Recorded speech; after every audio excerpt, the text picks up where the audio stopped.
Chaotic Crew, it's Brian again, and I've got another Bloomburrow Precon review and upgrade.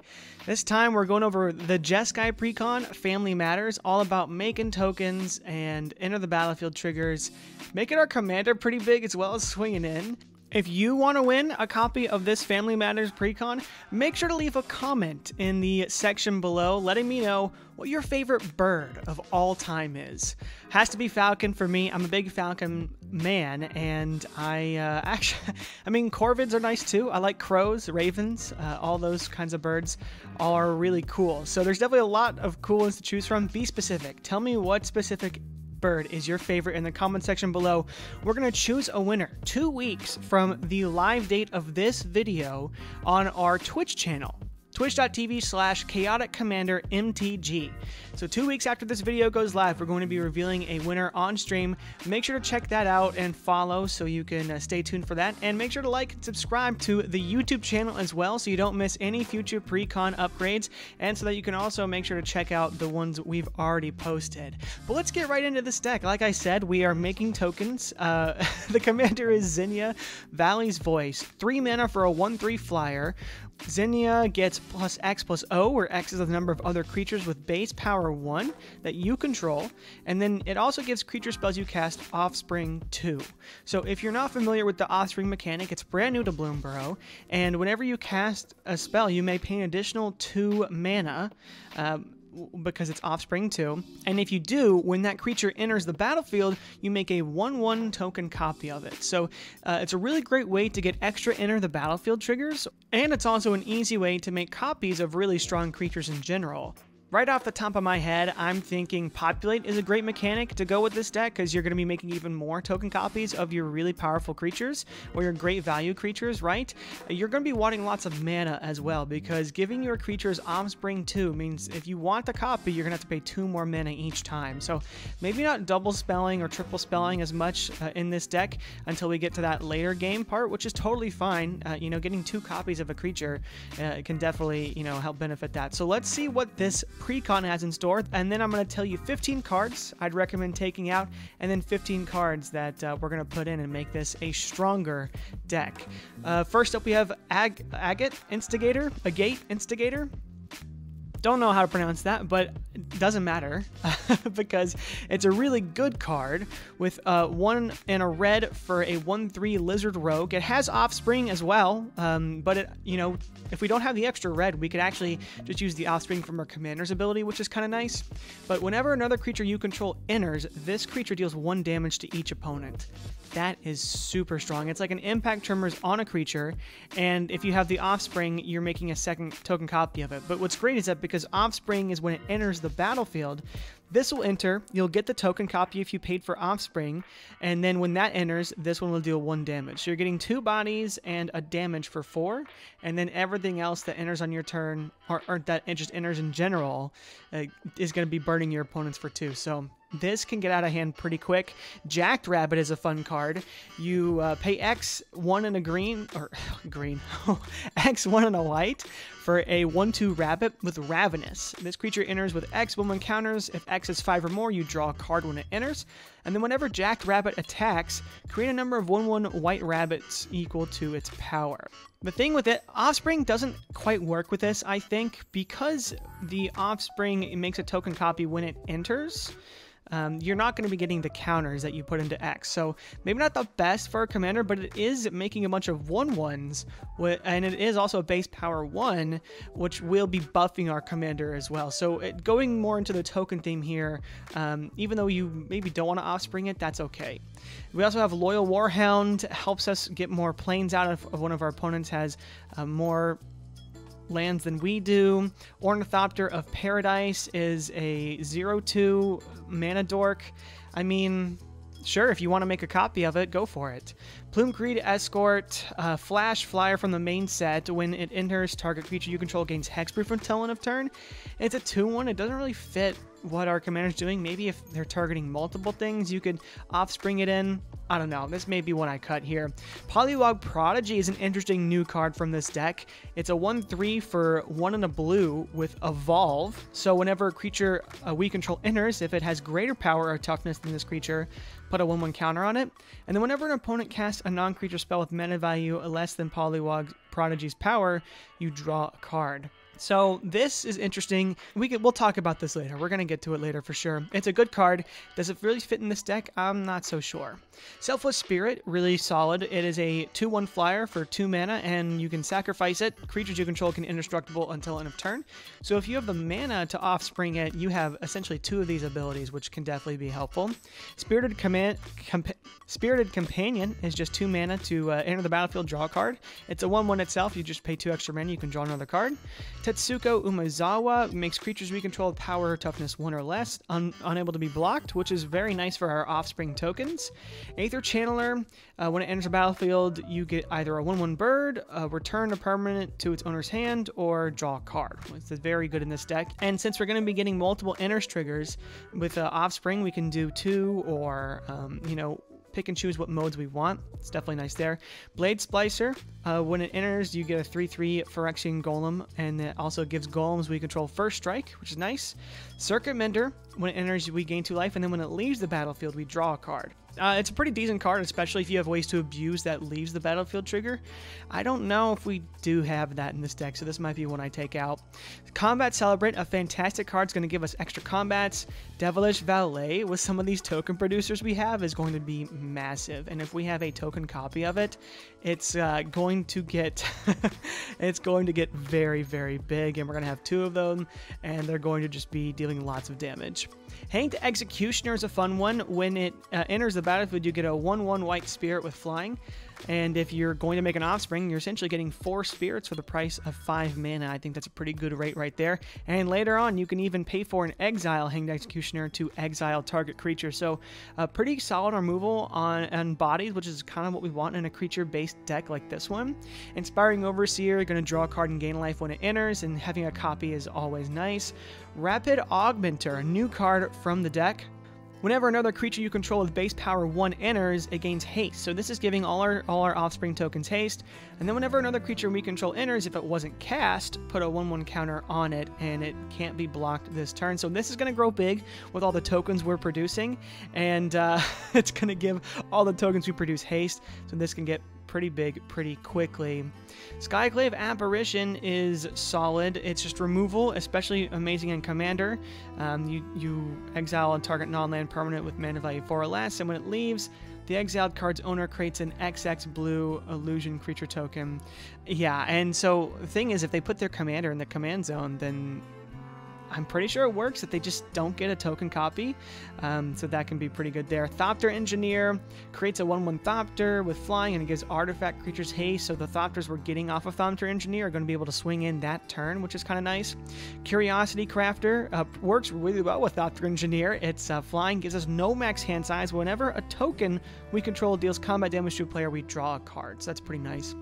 Jazal Goldmane, sort of the go-wide finisher in this deck. It's a 4-mana 4/4 with first strike, and you can pay 5 mana to give attacking creatures X+X+X until end of turn, where X is the number of attacking creatures. So if you're swinging in with 6, they're all getting +6/+6. That can definitely add up in the game. Luminous Broodmoth, a fantastic reprint in this deck. 3/4 flyer for 4 mana. Whenever a creature we control without flying dies, we return to the battlefield under its owner's control with a flying counter on it. So definitely a fun card. Giving us those enter the battlefield triggers again is fantastic, and sort of like a semi, solution to board wipes, right? If someone, board wipes and we have a bunch of creatures that aren't flyers, we get all of our non-token ones back with flying counters. Restoration Angel is cute. It's just a blink spell, essentially to maybe protect our commander, or give us an extra enter the battlefield trigger. Rose Room Treasurer, a fantastic card, really underrated in my experience. So when a creature enters, you're getting a treasure token if it's the first or second time the ability triggers. And then past that, you may pay X. When you do, it deals X damage to any target. So if you just have so much mana and you're able to get 3 creatures enter the battlefield in a turn, you can actually just pump the rest of that mana into, you know, some burn damage. Solemn Simulacrum, fantastic ramp piece, especially in an Enter the Battlefield deck.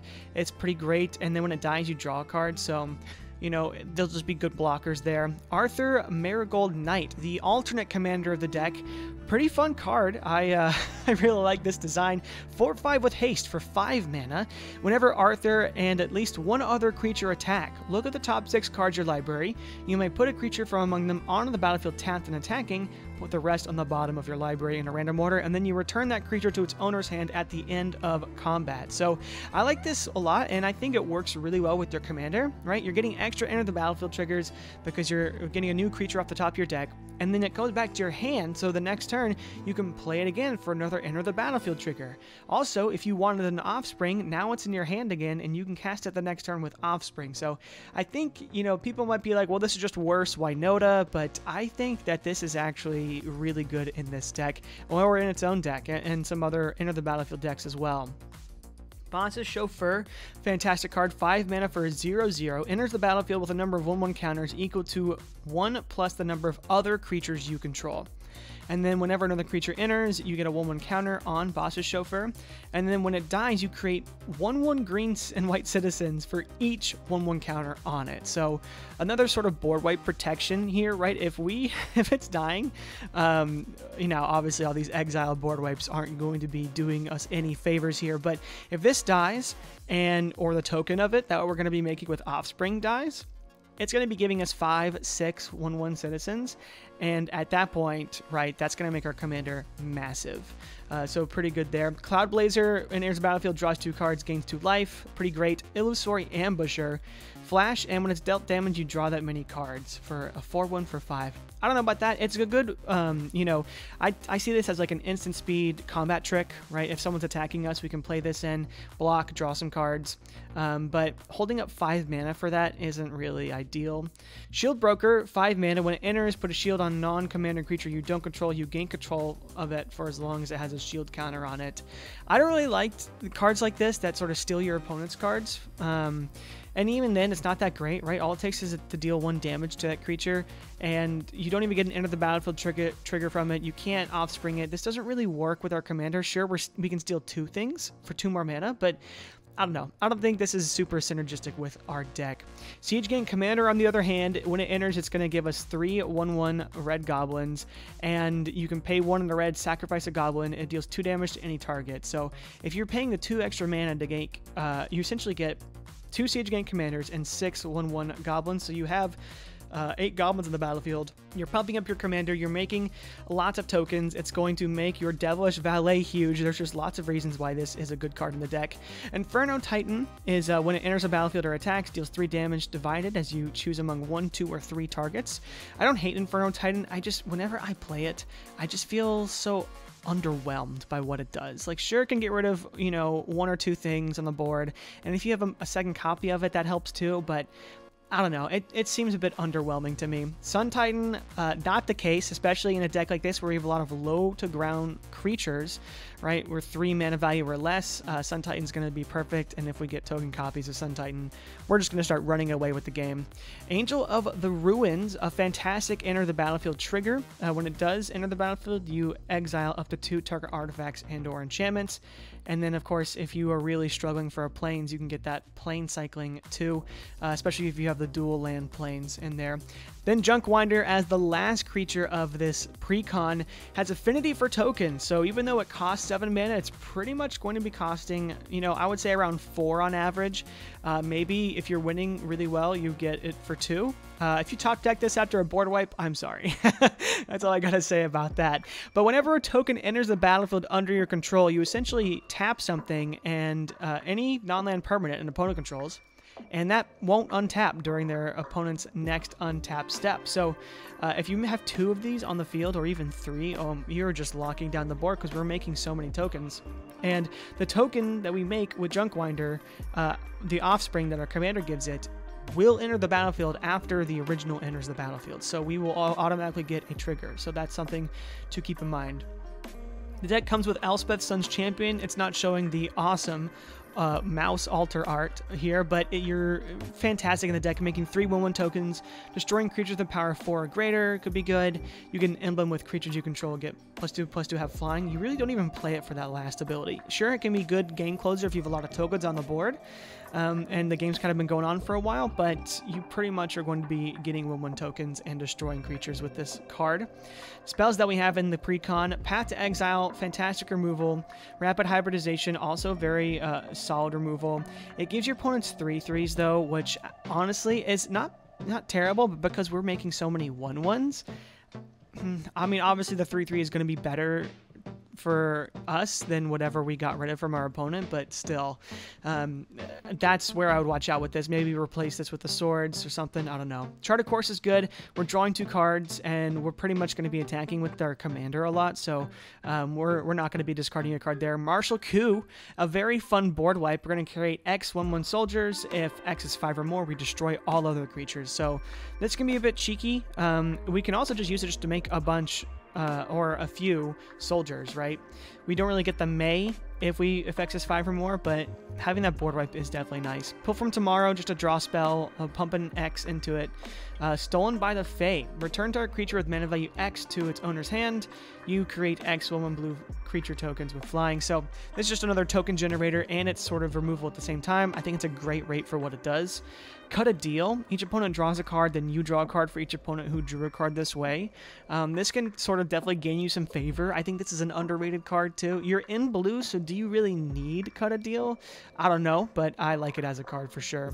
Aetherize is a really solid board wipe. I don't know why these top right cards on on this website aren't showing up, but basically Aetherize has 4 mana for an instant to return all attacking creatures to their owner's hands. So really good way to stop you from getting, you know, swung out. Say someone has a well, I'm really high on it because one of my friends has an IRL, the Mist Splitter deck or whatever it's called, and he is hexproof, right? And he's a Voltron deck, but if I can return it to his hand, then that's great, and this kind of does that. So in a really combat-heavy meta, this card is pretty great, so we're going to be leaving that in. Time Wipe, another board wipe. Lots of board wipes in this Precon, and one of the biggest token ones. I'm not sure about that, but Time Wipe is a good one. We can return our commander to our hand or another, you know, high value creature, then destroy all other creatures. So that's pretty good. Storm of Souls, fantastic in this deck. Return all creatures from your graveyard to the battlefield. Each one of them is a 1/1 spirit, so you're really you are getting so much value, and that is benefiting your commander. It's going to be huge. Calamity of Sinners is interesting. It's 7 mana for a sorcery. Convoke, so your creatures can tap as you cast it to either pay for 1 colorless or 1 mana of the creature's color. So that's pretty nice there. Calamity of Sinners deals 6 damage to each untapped creature. So you pretty much are doing this after you swing in, or you're tapping all your creatures to help cast this and then destroying everything else. I don't like this. This isn't really as one-sided as it may read, right? And if we're doing this before combat, it feels bad. We're tapping down all our creatures to destroy stuff. Our opponents probably have some tapped creatures too, whether it's mana dorks or, whatever. There's ways to tap creatures down with abilities. I don't know. I'm not a huge fan of this one, but it's a cool card, I will say. Rowdy Research, 7 mana instant. Draw 3 cards, but it costs 1 less to cast for each creature that attacked this turn. It doesn't have to be your creatures. It can be on an opponent's turn too, so that's kind of interesting. And then Dusk and Dawn, another board wipe. Destroy all creatures with power 3 or greater is good for the deck, right? Especially if you have a lot of 1/1 tokens, or creatures that just have low power. And then Dawn returns all creature cards with power 2 or less from our graveyard to our hand. So that's pretty great. We can, start offspringing them again. That is definitely good for the deck. Artifacts, we got Soul Ring, Arcane Signet, Azoria Signet, Boros Signet, Izzet Signet, Felwar Stone, Mind Stone, and Helm of the Host. Great reprint here, and I love that we have, a pretty good ramp package here with all these artifacts. You could probably add some more, like the talismans of each color as well. For this deck. Helm of the Host is nice too. We can have a copy of our commander, but more times than not, we might just be putting it on other creatures we control just to get extra enter the battlefield triggers from those creatures. We have Fortune Teller's Talent as the first enchantment. It's a pretty neat one. You can look at the top card in your library. Level 2, if you've cast a spell, you can play cards on the top of your library. And level 3 for 3 more mana. Spells you cast from anywhere other than your hand cost 2 less to cast. Like I said, it's a neat card, but I don't really think it fits this deck super well. I like that they added a rare talent to each of these decks, but at this point, we're taking them out from everyone. But they are pretty cool. Biding of Fast is a great card. Whenever a creature you control deals combat damage to a player, you draw a card, and then creatures your opponents control attack this turn of Fable. You're not going to be using that second ability. You're mainly just playing this for the card draw. Echoing Assault is a new card that's fantastic. 5 mana for an enchantment. Creature tokens you control have menace, and whenever you attack a player, choose a non-token creature that's attacking that player. Create a token that's a copy of it, and it's a 1/1 instead. The token enters tapped and attacking that player, and you sacrifice it at the beginning of the next end step. So it's pretty much just another way to get into the battlefield triggers, so pretty fantastic there. Murmuration is another 5 mana enchantment. Birds we control get +1/+1 in Vigilance, so our commander is definitely benefited by that. And at the beginning of your end step, for each spell you've cast this turn, create a 1/2 blue bird creature token with flying named Stormcrow. So this is good. Like I said before, we're probably not going to be double spelling or triple spelling too much in this deck, but even getting 1 or 2 extra birds every turn is going to be pretty great. It's just our end steps, right? Not every single person's turn around the table, but it's also going to be creating 2 3s as long as this is on the battlefield, and then they'll just be 1 2s. But either way, they're buffing our commander, and it can definitely be solid for sure. And then we have 38 lands. 38 lands is like the magic number for these precons. I'm not a huge fan of that many. This deck, there are, we do want some lands, but I think I'm going to take some of these out, right? I think we have enough ways to sort of draw cards into the lands that we need and get these ramp spells out. So I think we've got a good idea of what we want to take out, what we want to put in to make this deck a bit more streamlined. So let's jump right into that. We are first taking out Blade Splicer. So Blade Splicer is a fun card. It makes a 3/3 token, and then if you offspring it, you get another 3/3. So it's just pretty much the reason they put this in is to get bodies on the board, but I don't think it's worth it. It doesn't really do too much for our deck, right? It is a 1/1 itself, and sure, we get another 1/1 when we offspring it, but otherwise, it's just, there's better things we could put in. Circumender, I already mentioned earlier, we can't really abuse that leaves the battlefield trigger, so we're going to take that out and put in something better. Illusory Ambusher as well, there's better things we can put in. Inferno Titan, always underwhelming to me, so we're going to put something that, I'm always happy when it sticks on the board. Giselle Goldmane, I thought about this one because it is a great way to end the game, but you're putting so much mana into this, right? You don't want to offspring this with your commander because it's legendary. You need this to already be on the battlefield to use the 5 mana, so it either has to live a turn cycle or you're paying 9 mana in 1 turn for like an overrun effect, and you might not just have that mana to spare, so I don't know. I think this card reads really good, and definitely in older formats it has been a powerhouse, but I think it's not as consistent as we want it to be right now. Plumecrete Escort doesn't really do a ton for us. Sure, it protects our commander, but it's a 2/1, and you don't really want to offspring it. It's just not worth it. Polywog Prodigy. This is one that I also was wondering about. Our commander will proc it when it enters, because even though it's a 1/3 commander, it will enter in with +1/+0 at least, because Polywog is a 1/3. And so we can get a counter on it that way. The thing is, you're probably not going to be getting more than 1 or 2 counters on the Polywog Prodigies, and that's because most of the cards in our deck don't have more than, 3 toughness or 1 power, right? Some of them do, so we'll probably get to 2 counters, or maybe if we're lucky, if we have Sun Titan and we're making copies of Sun Titan, we get, up to 4 counters, and then we'll start drawing cards. But this is relying on our opponents to cast spells that are less than Polywog Prodigy's power. So if we had more stuff to buff Polywog Prodigy, I would say go for it, but this probably belongs more in a +1/+1 counter deck than a token deck. Then we're also taking out Shield Broker. Like I said, I don't really like the theft effect, and there's better things we can put in. Calamity of Sinners, I'm taking out. Pull from Tomorrow. You're just pumping a bunch of mana to draw cards and then discard a card, and I think there's better ways we can do that. Rowdy Research, another draw spell I'm taking out, just because, again, it's reliant on our opponents a lot, right? If we're trying to use it at an instant speed, that's really the best part about this, is that it's instant. But we're not guaranteed to go up against token decks. We are not guaranteed to have 6 creatures on board ourselves that can make this cost 1 mana. And paying, 2 mana or 3 mana for this, that's fine. That's a decent rate. But I pretty much, I don't know. I think for the most part, we're going to be holding this in our hand, waiting for it to cost less and never actually casting it. And then Fortune Teller's Talent we're taking out as well. We are taking out the 3 Thriving lands. I just don't like these. They're tapped, and you have to keep track of what color you chose. It gets annoying real quick, and I think 38 lands is just too much. We don't need it in this day and age. Give us more ramp, give us more card draw. We can be able to get the lands we need, and we go from there. So what cards am I going to put in instead?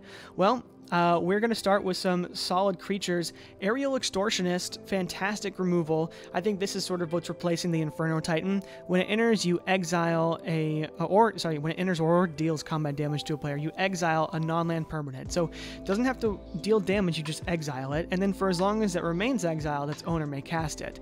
And then whenever another player casts a spell from anywhere other than their hand, draw a card. So it's sort of half removal, half card draw, but this also does it on deal combat damage. So if your opponents don't have a way to block the Aerial Extortionist or the token we're making with our commander, you can just keep re-exiling it, and then they're either going to have to recast it to draw cards or whatever. This is perfect to get rid of commanders because they're going to want to recast their commanders. It's just a really great card and annoying to play against. Kaith is a pretty solid card. It gives other non-tokens Fabricate 1, and we're pretty much always going to be getting that extra 1/1 servo, right? Fabricate 1 means we can have them enter with a 1/1 counter or get a 1/1 servo when they enter. And then you can also populate and proliferate. So we're probably going to be populating most with Kaith in this deck, but sometimes the proliferate might come in handy too. Charming Scoundrel, 1/1 with haste, and when it enters, you can create a treasure token, so it's sort of semi-ramp right early on. And later on, you can discard a card, then draw a card, or create a Wicked Roll. That's attack. We're pretty much never going to be creating Wicked Rolls. I think it gives like 1/1, and then when the creature leaves the battlefield, each opponent loses 1 life. But we're pretty much always going to be getting a treasure and then discarding and drawing, and as a 1/1, it's pretty solid. Molten Gatekeeper, another creature that has this ability when it enters, that when other creatures enter, it's going to deal 1 damage to each opponent, which is fantastic. And then if this goes to the graveyard, you can unearth it later, which is also nice. Mole Drifter is another great card draw spell. We can evoke it for 3 mana and then do the Offspring, right? So paying 5 like we normally would to get a regular Mole Drifter, but instead we're getting a 1/1 Mole Drifter that stays on the battlefield and drawing 2 more cards off of it. So that's pretty nice. Null Drifter is essentially the same thing, but instead of, getting just a 1/1 flyer, we're getting a 1/1 flyer with Annihilator 1. So I think that's definitely a fun card to have. And these are, card draws that's also bodies. We want a lot of our card draw, a lot of our effects to be on creatures because this is such a creature-heavy deck. And then probably the all-star that should have been in the deck in the first place is Nesting Dovehawk. At the beginning of combat, you're going to populate, and then whenever a creature enters a battlefield under your control, you get a 1/1 counter on Nesting Dovehawk. So if you have an offspring of this on the battlefield, you are going to get out of hand really quick. Your opponent needs a board wipe right away because it is going downhill. That's how powerful this card is in the deck, and you are immediately going to be the threat when you play this card. So just be careful about that, but it is a fantastic card. Professional Facebreaker, also amazing, going to help us ramp a little bit with these treasure tokens. And then if we have multiple Professional Facebreakers on the battlefield, for each player we're hitting, we're getting 2 treasure tokens. So that's good. And then it also has some semi-card draw, but we're mainly playing this for the treasure tokens. And then Welcoming Vampire gives us some card draw, and when we have a token copy of it, we're drawing 2 cards on each of our turns, so definitely pretty good there. Taunt from the Rampart is fantastic, right? We're going to make it so that all our creatures can attack and not be blocked, which is fantastic because a lot of times, especially in the mid to late game, we're going to have a lot of these 1/1s, a lot of these 2/3s, whatever, that aren't going to be able to get through, right? The only thing that's going to be able to attack is really our commander, who's got a big power, but if we can make it so our opponents can't block, perfect. And then the cherry on top is that we're goading all creatures our opponents control. So they have to attack each other. They can't even crack back at us. So this is just a fantastic card. Slam dunk in any creature deck, especially in these colors. And speaking of slam dunks in creature decks in these colors, Clever Concealment. Fantastic protection spell. Convoke, and any number of target non-land permanents you control phase out. So not as good as Teferi's Protection, but pretty dang close, right? If someone board wipes and you have a stacked board that you want to keep, you play this Clever Concealment. Andro, Flame of the West. Equipped creature gets +3/+1. Whenever it attacks, you make 2 tapped 1/1 spirits. If that creature is legendary, instead create those tokens are tapped and attacking instead. So it's pretty nice. Pretty much you're coming in with your commander, and honestly, I don't know if we'd put this on our commander. We probably will, just because our commander is going to be getting pretty big, and we can actually start to close the game out with some commander damage, or just a big slap from our commander. But yeah, just a fun card here. Lightning Greaves also is fantastic. We're not going to be targeting our commander too much, except with this Andril we just put in. We want our commander to live, and honestly, this deck does so much better with our commander, because then we can offspring our cards. So if our commander dies, we're in a bit of trouble. Lightning Greaves helps out with that in spades. So, Swift of Boots could be a good add as well, but I just put Lightning Greaves because it's 0 to equip. Impact Trimmers I added, just another one of those effects to really start burning our opponents out and winning the game quicker, right? We're getting lots of tokens on the battlefield, and it's going to be a lot. So definitely a good card. If we have multiple, so we have 3 or 4 of these abilities on the field, the game is going to not last very long, especially when we have a card like Rabble Rousing. Hideaway 5, so it helps get some of our good into the battlefield triggers, you know, off of our library for free, right? When you attack with 1 or more creatures, create that many 1/1 green and white citizens. Then if we control 10 or more creatures, which we most likely will, right? We're going to be playing the exiled card without paying its mana cost. So this is a way to get a ton of 1/1 tokens in the battlefield, and even when we cast the Hideaway, this is still worth having in the deck. So definitely a great card there. Well, that's going to do it. I know this one ran a bit long, but this is a really fun deck. Wizards did a great job, but hopefully you enjoyed my little upgrade here, what cards I'll be putting in, what cards I'll be taking out. Make sure that if you want to win a copy of the Family Matters Precon, you comment in the comment section below what your favorite bird in real life what your favorite bird in real life is. We're going to be revealing the winner on our Twitch channel, Chaotic Commander MTG, 2 weeks after this video goes live. And anyone in the US can win the competition. Just got to make sure you leave that comment. Well, I hope you guys had a good one. I'm going to get to work on the next video, and I'll see you then. Bye.